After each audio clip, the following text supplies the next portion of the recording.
సదాశివసమారంభాం వ్యాసశంకరమధ్యమాం అస్మదాచార్యపర్యంతాం వందే గురుపరంపరాం. జ్యోతిషశాస్త్రాన్ని భావితరాల వారికి ప్రసాదించిన ఋషుల యొక్క పాదపద్మాలకి నమస్కారం చేసుకుంటూ, అలాగే నాకు ఈ జ్యోతిష విద్యను నేర్పిన గురువర్యులు జ్యోతిష బ్రహ్మ కీర్తిశేషులు శ్రీ ఈరంకి సూర్యనారాయణమూర్తి గారు, సూర్యశ్రీ దైవజ్ఞ గారి యొక్క పాదపద్మాలకి నమస్కారం చేసుకుంటూ, ఓం శ్రీ మహాగణాధిపతే నమః, శ్రీ గురుభ్యో నమః, హరి ఓం. వీక్షకులందరికీ నమస్కారం.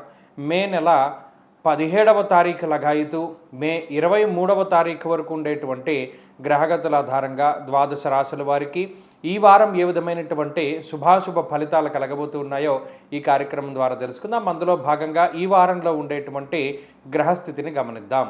మకర రాశి వారికి ఈ వారం సాధారణమైనటువంటి గ్రహస్థితి గోచరిస్తూ ఉన్నది. ప్రత్యేకించి ఈ వారంలో 2, 8 స్థానాల్లో ఈ కాలసర్పదోషం అనేటువంటిది ఈ రాశి వారికి సంభవిస్తూ ఉన్నది.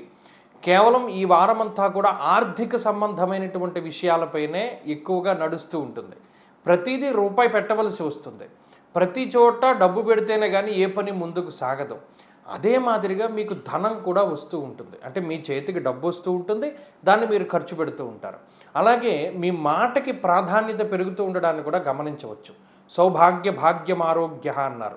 ఇక్కడ 2వ స్థానంలో ఉండేటువంటి గ్రహములు లేదా 5వ స్థానమందు ఉండేటువంటి గ్రహములు ఇవన్నీ కూడా మీకు లౌకికంగా చాలా గొప్ప స్థితిని కలగజేస్తాయి.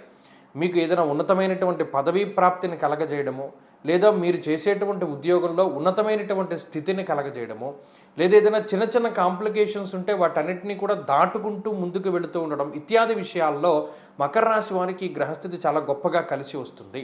అలాగే శనేశ్వరుని యొక్క జయంతి అనంతరం 3వ స్థానంలో శని యోగిస్తూ ఉండడాన్ని కూడా మకర రాశి వారికి చూడవచ్చును.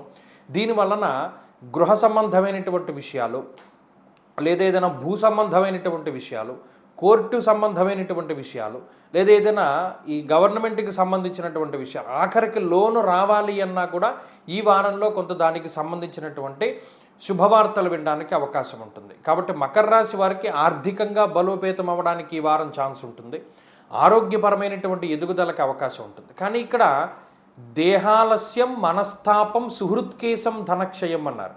అంటే బద్ధకం అధికంగా ఉండడం, కొంత శరీరం ఆలస్యంగా నడుస్తూ ఉండడం, నీరసము, నిస్సత్తువ, అలాగే ఎండవేడికి తగ్గినటువంటి కొంత ఆ డిహైడ్రేషను, వడదెబ్బ తగులుతూ ఉండడం లాంటివి ఈ రాశి వారికి ఎక్కువగా ఉండవచ్చును. అదొకటి దృష్టిలో పెట్టుకోండి. ఈ వారంలో మరిన్ని శుభ ఫలితాలు పొందడానికి ఎక్కువగా సూర్య సంబంధమైనటువంటి ఆరాధన, లేదా అర్ధాష్టమ కుజుడు మానసికంగా ఇబ్బంది పెడతారు.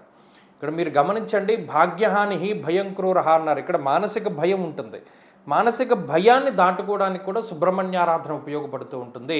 అదైనా చేయవచ్చును. ఈ వారంలో కలిసి వచ్చేటువంటి రోజు శనివారంగా చెప్పవచ్చును. అదృష్ట సంఖ్య 8, అదృష్ట వర్ణము నీలము. తదుపరి కుంభరాశి.